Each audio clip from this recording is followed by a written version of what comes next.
السلام عليكم ورحمة الله وبركاته. الحمد لله رب العالمين والعاقبة للمتقين والصلاة والسلام على رسوله الكريم. أما بعد،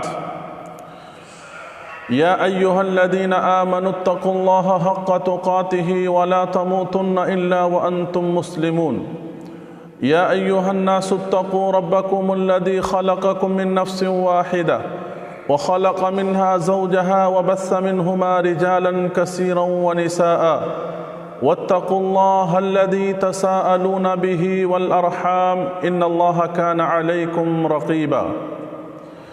يا أيها الذين آمنوا اتقوا الله وقولوا قولا سديدا يصلح لكم أعمالكم ويغفر لكم ذنوبكم ومن يطع الله ورسوله فقد فاز فوزا عظيما.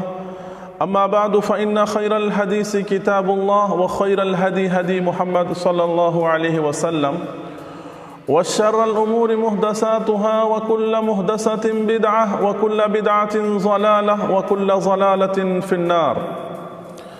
أعوذ بالله من الشيطان الرجيم. بسم الله الرحمن الرحيم. إن إبراهيم كان أمة قانتا لله حنيفا ولم يك من المشركين شاكرا لأنعمه اجتباه وهداه إلى صراط مستقيم. محترم ناظرین کرام، آج جو ہمارا ایڈوائس پروگرام ہے، اس میں انشاءاللہ آپ کے سامنے حیات ابراہیمی کے پہلو کو، حیات ابراہیمی کے روشن باب کو انشاءاللہ آپ کے سامنے ہم بیان کرنے کی کوشش کریں گے. میرے بھائیوں، اللہ تبارک و تعالیٰ کا بڑا احسان ہے اور بڑا شکر ہے کہ ایک بار پھر ہمارے درمیان وہ مہینے، وہ ایام ہمارے درمیان بالکل آنے کو قریب ہے جن دنوں میں حضرت ابراہیم علیہ السلام کی یاد بہت زیادہ ہم اور آپ اپنی محفلوں میں، اپنی مجلسوں میں ان کی زندگی کے حوالے سے ہم کرتے ہیں. میرے بھائیوں، یہ ذی القعدہ کا مہینہ چل رہا ہے اور اس کے بعد انشاءاللہ ذی الحج، جس کے اندر ایک عظیم عبادت جسے قربانی کی عبادت، حج کی عبادت کہی جاتی ہے، جس کا تعلق حضرت ابراہیم علیہ السلام کی زندگی سے بڑا گہرا ہے. لہذا ایک مسلمان ہونے کے ناطے سے حضرت ابراہیم علیہ السلام کی زندگی کو جاننا، ان کی زندگی سے نصیحت حاصل کرنا، ان کی زندگی کو اپنی زندگی میں لانا، ڈھالنا، پریکٹیکل لائف میں ان کی زندگیوں کو اپنانا، خود اللہ تبارک و تعالیٰ نے حضرت ابراہیم علیہ السلام کو اس امت کے لیے اسوہ بیان کیا.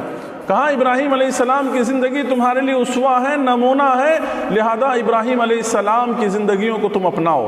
تو اس مختصر سے وقت میں جو ہم لوگوں کے فائدے کے لیے، لوگوں کی یعنی دینی اعتبار سے ان کا فائدہ اور بھلا ہو، اس ناحیے سے جو ہمارا یہ شارٹ پروگرام ہوتا ہے، اس میں ہم آپ کے سامنے بیان کرنے کی کوشش کریں گے. میرے بھائیوں، ابھی میں نے آپ کے سامنے سورۃ النحل کی 2 آیتیں میں نے آپ کے سامنے تلاوت کی.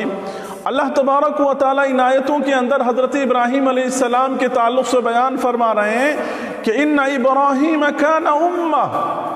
ابراہیم علیہ السلام اپنی جگہ پر ایک امت تھے. امت کا کیا مطلب ہے؟ یعنی ابراہیم علیہ السلام کو اکیلا، تنہا ابراہیم علیہ السلام کو ایک کمیونٹی کہا جا رہا، ایک جماعت کہا جا رہا کہ ابراہیم علیہ السلام توحید پرستوں کے امام تھے، پیشوا تھے ابراہیم علیہ السلام. لہذا ابراہیم علیہ السلام کو ایک امت کہہ کر اللہ رب العالمین نے خطاب کیا، ایک جماعت کہہ کر کے اللہ رب العالمین نے خطاب کیا. ابراہیم علیہ السلام کی شخصیت تنہا ایک جماعت سے کم نہ تھی. ابراہیم علیہ السلام کی ذات اپنی جگہ پر ایک انجمن تھے. ابراہیم علیہ السلام کی ذات اپنی جگہ پر ایک ایک کمیونٹی کی حیثیت ابراہیم علیہ السلام کی زندگی رکھا کرتی تھی، لہذا اللہ تبارک و تعالیٰ نے کہا ان ابراہیم کان امہ، اور دوسری بات ابراہیم علیہ السلام کے تعلق سے کہا قانتا للہ۔ قانتا کے معنی ہوتے ہیں اطاعت گزار، فرما بردار، اللہ کے حکم کو ماننے والے، اور قانت کا اصل معنی ہوتا ہے یہ کہ آدمی اللہ کی اطاعت ہمیشہ کرے، اللہ رب العالمین کی اطاعت میں کبھی کوتاہی نہ ہو۔ ایسا نہیں کہ آج ہم نے اللہ کی اطاعت کی، فرما برداری کی، اور پھر چند دنوں کے بعد کسی پریشانی اور مصیبت کی وجہ سے ہم نے چھوڑ دیا، نہیں، اس کو قانے نہیں کہیں گے، بلکہ قانت کا مطلب یہ ہوتا ہے کہ زندگی کے ہر مرحلے میں، ہر گوشے میں، ہر پہلو میں اللہ رب العالمین کی اطاعت و فرما برداری کو بجا لانا، اور زندگی کے کسی بھی امتحان میں اپنے آپ کو پیچھے نہیں کرنا، اس کو قانے کہتے ہیں۔ لہذا حضرت ابراہیم علیہ السلام کی دوسری صفت اللہ رب العالمین نے کہا کہ قانتا للہ حنیفا۔ حنیفا مطلب توحید پرست تھے، شرک اور بت پرستی سے کٹ کر توحید کے راستے پر چلنے والے حضرت ابراہیم علیہ السلام تھے۔ پھر اللہ رب العالمین نے کہا اسی آیت میں وَلَمْ يَكُ مِنَ الْمُشْرِكِينَ، حضرت ابراہیم علیہ السلام مشرک نہیں تھے۔ یہ بات اللہ رب العالمین نے کیوں کہا؟ حضرت ابراہیم علیہ السلام کی ذات ایک ایسی ذات ہے، آپ کی شخصیت ایک ایسی شخصیت ہے کہ یہودی کہتے ہیں کہ ابراہیم ہمارے ہیں، نصارہ کہتے ہیں ابراہیم ہمارے ہیں، مشرکین کہتے ہیں کہ ابراہیم ہمارے ہیں۔ اللہ تبارک و تعالیٰ نے کہا کہ ابراہیم علیہ السلام نہ تو یہودی تھے، ما کان ابراہیم یہودیا ولا نصرانیا، ابراہیم علیہ السلام نہ تو یہودی تھے، نہ تو نصارہ تھے، نہ تو مشرک تھے، بلکہ وہ دین حنیف پر چلنے والے تھے، ایک اللہ کی عبادت کرنے والے تھے، توحید پرست تھے، توحید کے پیشوا تھے، توحید کے امام، توحید پرستوں کے امام تھے، اور توحید پر اپنی زندگی انہوں نے پوری طرح سے لگا دی۔ قرآن مجید یہ بیان کرتا ہے اگر ابراہیم علیہ السلام کی طرف اپنے آپ کو تم منسوب کرتے ہو اور نسبت دیتے ہو، اپنا رشتہ ریلیشن اگر جوڑتے ہو، تو تم بھی توحید پرست بن جاؤ، اللہ کے علاوہ چیزوں کی عبادت کو چھوڑ دو، غیر اللہ کی عبادت کرنا چھوڑ دو، اللہ ایک واحد اللہ کی عبادت کرو، اور اسی کی طرف تم اپنا ہر ضرورت اور ہر چیز کے لیے اپنا ہاتھ پھیلاؤ۔ اللہ تبارک و تعالیٰ نے دوسری بات کہی شاکرا لانعمہ، بڑے شکر گزار تھے ابراہیم علیہ السلام۔ شکر گزار کا مطلب میرے بھائیو ہم اور آپ کیا سمجھتے ہیں؟ کسی چیز کا صرف زبان سے شکریہ ادا کر دینا یہی شکر ہے؟ نہیں میرے بھائیو، شکر کا بہت وسیع یعنی بہت بڑا ڈیفینیشن ہے، اور اس ڈیفینیشن کو سمجھنے کے لیے آپ اس بات کو سمجھیں کہ علامہ ابن قیم رحمۃ اللہ علیہ نے بڑی پیاری بات کہی۔ علامہ ابن قیم رحمۃ اللہ علیہ بیان کرتے ہیں کہ شکر یہ ہے کہ اس کا اثر، اللہ کی نعمتوں کا اثر انسان کے اوپر ظاہر ہو، اللہ کی نعمتوں کا اثر انسان کے اوپر ظاہر ہو، اور انسان کے دل میں اللہ تبارک و تعالیٰ کی محبت ہو، زبان سے انسان اللہ کی نعمتوں کی شکر گزاری کر رہا ہو، اور اللہ کی محبت اس کے دل میں موجود ہو کہ اللہ تبارک و تعالیٰ نے جن نعمتوں سے اس کو نوازا ہے اس نعمت کا اثر بھی ہو، اور دل کے اندر اللہ رب العالمین کی محبت بھی ہو کہ اللہ تبارک و تعالیٰ نے کیسی مہربانی ہمارے اوپر کیا، یہ جذبہ بھی انسان کے اندر ہو۔ لہذا اللہ تبارک و تعالیٰ نے کہا کہ وَمَن يَرْغَبُ عَن مِلَّةِ إِبْرَاهِيمَ، کہ جو لوگ ابراہیم علیہ السلام کی ملت سے روگردانی کرتے ہیں یقیناً وہ لوگ بے وقوف ہیں، اور یقیناً وہ لوگ سمجھیے جہالت کی زندگی وہ لوگ گزار رہے ہیں جو ابراہیم علیہ السلام کی ملت سے اپنے آپ کو دور کر رہے ہیں۔ میرے بھائیو ابھی مزید ہم آگے بڑھتے ہیں کہ ابراہیم علیہ السلام کی زندگی جس کے بارے میں اللہ تعالیٰ نے کہا اجتباہ وہداہ، ہم نے ان کو سلیکٹ کر لیا تھا، منتخب کر لیا تھا، سیدھے راستے کی طرف ہم نے اس کی رہبری کی، اور وہ صراط مستقیم پر قائم تھے۔ تو یقیناً ابراہیم علیہ السلام کا تعلق اس امت سے بڑا گہرا تعلق ہے۔ ابراہیم علیہ السلام ہمارے اور آپ کے آخری نبی محمد صلی اللہ علیہ وسلم کے جد امجد تھے، اور ہمارے اور آپ کے آخری نبی کہاں سے ہیں؟ بنو اسماعیل سے ہیں، اور ابراہیم علیہ السلام جب حضرت آپ صلی اللہ علیہ وسلم اسراء اور معراج کے سفر پر گئے تو حضرت ابراہیم علیہ السلام نے اس امت کے نام ایک سلام بھیجا تھا اور پیغام بھیجا تھا حضرت ابراہیم علیہ السلام نے. تو اس مناسبت سے ابراہیم علیہ السلام اس امت کے جد امجد ہیں اور اس امت سے ابراہیم علیہ السلام کا بڑا گہرا تعلق ہے اور بڑا گہرا ربط ہے. ابراہیم علیہ السلام کی شخصیت کوئی معمولی شخصیت نہیں ہے. ابراہیم علیہ السلام کی زندگی کے تعلق سے چند ایک پہلو میں آپ کے سامنے بیان کر کے اور اس سے جو نصیحت ہے وہ لینے کی جو بات ہے اس کو بیان کر کے اپنی بات کو ختم کرتا ہوں. سب سے پہلی بات یہ ہے کہ ابراہیم علیہ السلام ایک ایسے گھرانے میں پیدا ہوئے, ایک ایسے ماحول اور ایسے سماج کے اندر ابراہیم علیہ السلام پیدا ہوئے جہاں پہ بت پرستی لوگوں کے درمیان عام تھا. لوگ بتوں کی عبادت کرتے تھے, پتھروں کی عبادت کرتے تھے, لوگ سورج اور چاند کی عبادت کرتے تھے, سورج اور چاند کی پرستش کیا کرتے تھے, یہاں تک کہ لوگ بادشاہوں کے سامنے اپنا سر جھکایا کرتے تھے اور بادشاہوں کی بھی عبادت کیا کرتے تھے. ایسے ماحول میں جب ابراہیم علیہ السلام پیدا ہوئے جہاں خود ان کا گھرانہ بتوں کو تراش کر کے بتوں کو تیار کیا کرتا تھا, بتوں کو بنایا کرتا تھا ابراہیم علیہ السلام کا باپ, لیکن اللہ تبارک و تعالیٰ نے ایسے بت پرست ماحول اور بت پرست گھرانے اور گمراہ لوگوں کے بیچ ابراہیم علیہ السلام کو اللہ نے توحید پرست بنایا اور اللہ تعالیٰ نے دین کا صحیح سمجھ اور فہم اللہ رب العالمین نے عطا کیا. میرے بھائیو, یہاں پہ غور کرنے کی بات ہے کہ اللہ کا یہ نظام کوئی سمجھ نہیں سکتا ہے.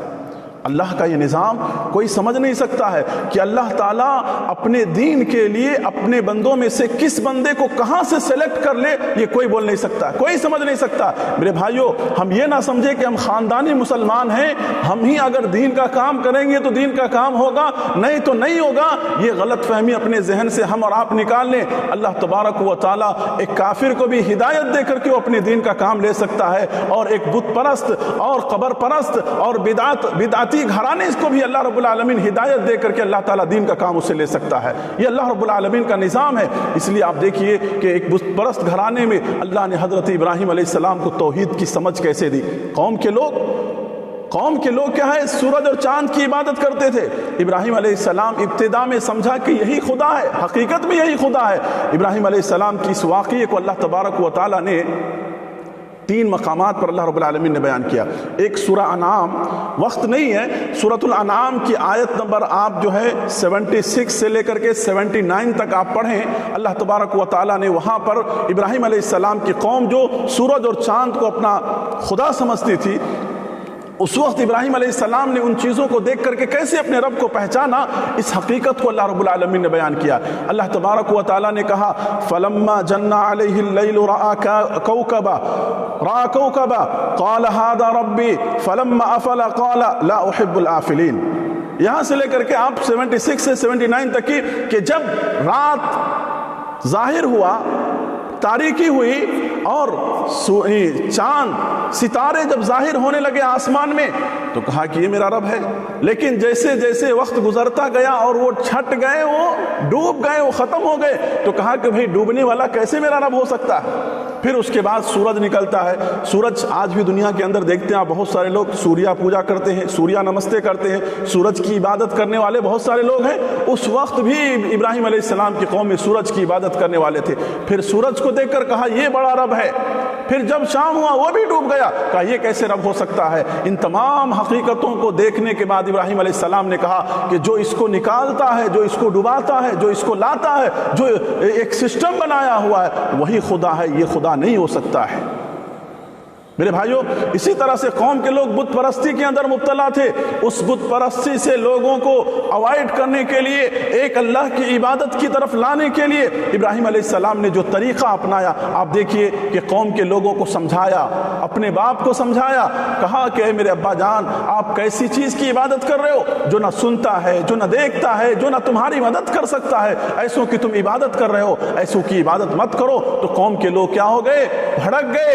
ابراہیم علیہ السلام نے ان کو سبق سکھانے کے لیے, ان کو سمجھانے کے لیے, جب وہ لوگ اپنی کسی عید کے موقع پر جب باہر گئے تھے شہر سے، ابراہیم علیہ السلام نے بتوں کو توڑ دیا، اور بتوں کو توڑ کر کے سب سے بڑا بت جو تھا اس کے گردن میں کلہاڑی کو ڈال دیا۔ قوم کے لوگ جب واپس آئے تو دیکھ کر حیران ہو گئے کہ اپنے بتوں میں سے کسی کے ہاتھ ٹوٹے ہوئے، کسی کے سر ٹوٹے ہوئے، کسی کے پیر ٹوٹے ہوئے۔ ابراہیم علیہ السلام کے اوپر ہی ان کا شک ہوا، اور ابراہیم علیہ السلام کو انہوں نے بلایا اور پوچھا ابراہیم علیہ السلام سے کہ انت فعلت ہکذا یا ابراہیم، اے ابراہیم تم نے اس کام کو انجام دیا ہے؟ تو ابراہیم علیہ السلام نے کہا کہ تمہارے معبودوں سے پوچھ لو، تمہارے معبودوں سے پوچھ لو۔ ابراہیم علیہ السلام کو قوم کے لوگوں نے کہا کہ ابراہیم تم جانتے ہو کہ یہ بات نہیں کرتے۔ یہی پوائنٹ اور یہی مسئلہ ابراہیم علیہ السلام کو سمجھانا تھا۔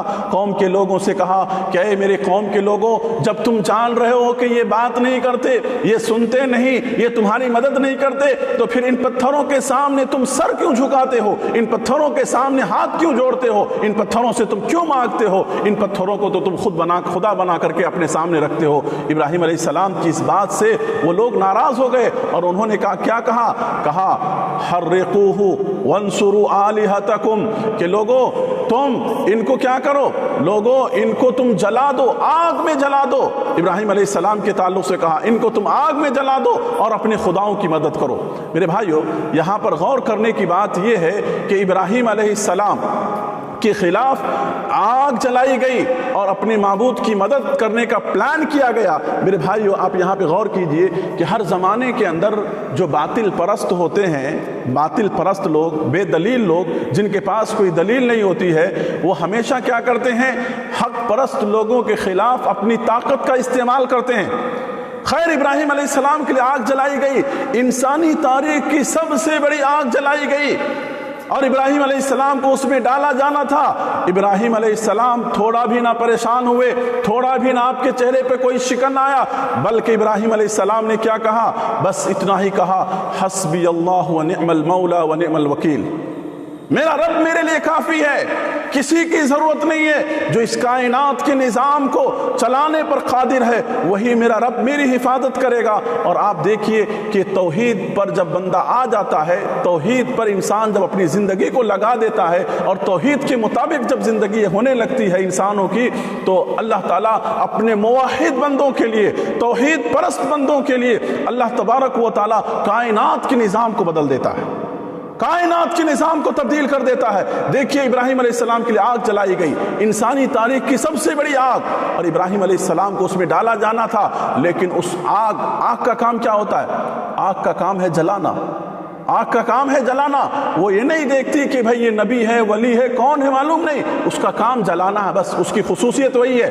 لیکن اللہ تعالیٰ نے اس نظام کو بھی اللہ تعالیٰ نے تبدیل کیا، اور اللہ تعالیٰ نے ڈائریکٹ اللہ رب العالمین نے آگ سے خطاب کرتے ہوئے کہا، قلنا یا نار کونی بردا وسلاما علی ابراہیم، اے آگ تیرا کام جلانا ہے، لیکن تو آگ ابراہیم کے لیے ٹھنڈی ہو جا اور سلامتی والی ہو جا۔ اللہ اکبر۔ آپ دیکھیے اللہ تعالیٰ اپنے توحید پرست بندوں کے لیے، موحد بندوں کے لیے، اپنے فرما بردار بندوں کے لیے کائنات کے نظام کو اللہ بدلنے کے لیے تیار ہے، اور کائنات کے نظام کو اللہ بدل دیتا ہے۔ میرے بھائیو، اس آگ نے حضرت ابراہیم علیہ السلام کا معمولی سا بھی نقصان نہیں کیا۔ آخرکار وہاں سے ابراہیم علیہ السلام نکل گئے، نجات پا گئے، اور پھر اس کے بعد جب دیکھا قوم کے لوگ آپ کی بات کو اہمیت نہیں دے رہے ہیں، سن نہیں رہے ہیں، تو اس قوم میں آپ کا رہنا جب مشکل ہو گیا، توحید کا کام کرنا مشکل ہو گیا، تو ابراہیم علیہ السلام وہاں سے باقاعدہ طور پر کیا کرتے ہیں؟ ہجرت کرتے ہیں۔ اور ہجرت حضرت ابراہیم علیہ السلام جو عراق کے علاقہ جو اڑ تھا وہاں پر رہا کرتے تھے، ابراہیم علیہ السلام وہاں سے ہجرت کر رہے ہیں، اور اس کا تذکرہ اللہ تبارک و تعالیٰ نے، ان باتوں کا تذکرہ سورہ صافات آپ اٹھائیے، اور سورہ صافات آیت نمبر 99 سے لے کر کے 11 یعنی 111 وہاں تک کی آیتوں میں اللہ تبارک و تعالیٰ نے بیان کیا ہے۔ ابراہیم علیہ السلام کی اس تفصیلی حالات کو اللہ رب العالمین نے ذکر کرتے ہوئے کہا کہ ابراہیم علیہ السلام نے کہا، انی ذاہب الی ربی سیہدین، ابراہیم علیہ السلام نکل چکے ہیں اللہ کی راہ میں، لیکن مقصد معلوم نہیں ہے کہاں جانا ہے، کدھر جانا ہے۔ حضرت ابراہیم علیہ السلام وہاں سے نکل کر کے فلسطین پہنچتے ہیں، اور ساتھ میں ان کے بھتیجے حضرت لوط علیہ السلام بھی ہوتے ہیں۔ پھر وہاں سے ان کی زندگی کی کچھ حالات اور کچھ تفصیلی، جہاں پہ حضرت ابراہیم علیہ السلام نے اللہ سے دعا کی، اللہ نے اولاد عطا کیا اسماعیل علیہ السلام کی شکل میں، پھر ان کا امتحان ہوتا ہے۔ انشاءاللہ ایک دوسرے موقع سے آپ کے سامنے اس تفصیل کو ہم بیان کریں گے۔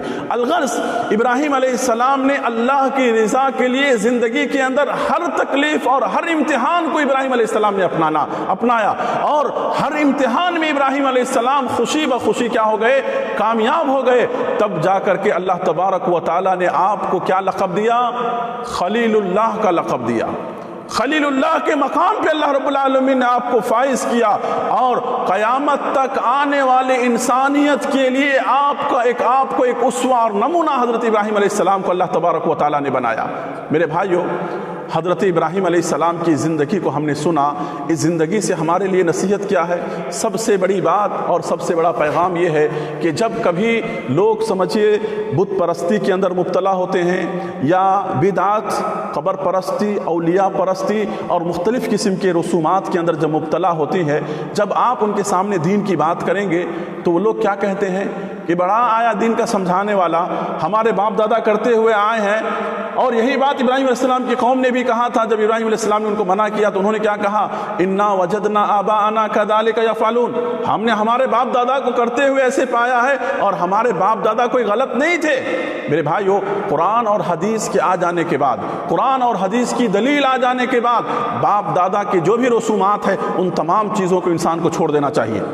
تو آج ہمارے معاشرے کے اندر جو لوگ سمجھیے قبر پرستی کر رہے ہیں، جو لوگ شرک کے اندر مبتلا ہیں، جو لوگ تعویذ اور پلیدوں کے اندر مبتلا ہیں، جو لوگ مولود اور معلوم نہیں کیا کیا خرافات کے اندر مبتلا ہے، میرے بھائیو، حقیقت میں اگر اپنے آپ کو ابراہیم علیہ السلام کی طرف منسوب کرنے والے ہو تو ابراہیم علیہ السلام تمہارے لیے آئیڈیل ہیں، نمونہ ہے، ان کی زندگی تمہارے لیے نمونہ ہے۔ لہذا توحید کو اپناؤ اور ایمان اور عقیدے کو درست کرو۔ جس طرح سے سخت حالات میں ابراہیم علیہ السلام نے اپنے آپ کو کیا کیا تھا؟ اللہ کے لیے اپنے آپ کو وقف کر دیا تھا۔ لہذا اگر آج بھی ہم اپنی ایمان و عقیدے کو ہم درست کرتے ہیں اور توحید پرست اور موحد اگر بن جاتے ہیں تو میرے بھائیو، آج بھی اللہ تعالیٰ کائنات کے نظام کو ہمارے لیے تبدیل کر دے گا۔ آج ہم جن پریشانیوں سے گزر رہے ہیں، جن تکلیف سے گزر رہے ہیں، آج جو ہمارا سسٹم اور نظام جو بگڑا ہوا ہے، میرے بھائیو، جس بیماری کے مرحلے سے اور ماحول سے ہم اور آپ گزر رہے ہیں اور پریشان ہیں، جس وائرس سے،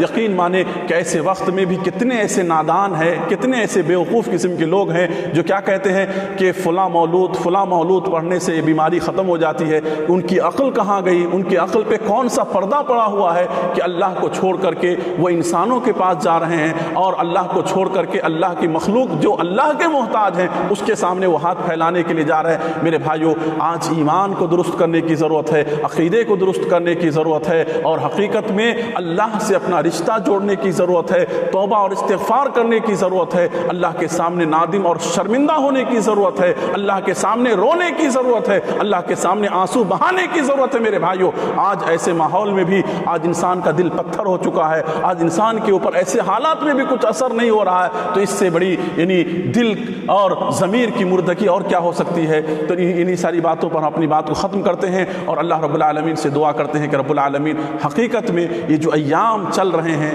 ہمارے لیے بہت ہی بڑی بدنصیبی کی بات ہے امت کے لیے کہ اس بار ہم حج بیت اللہ سے بھی محروم ہیں۔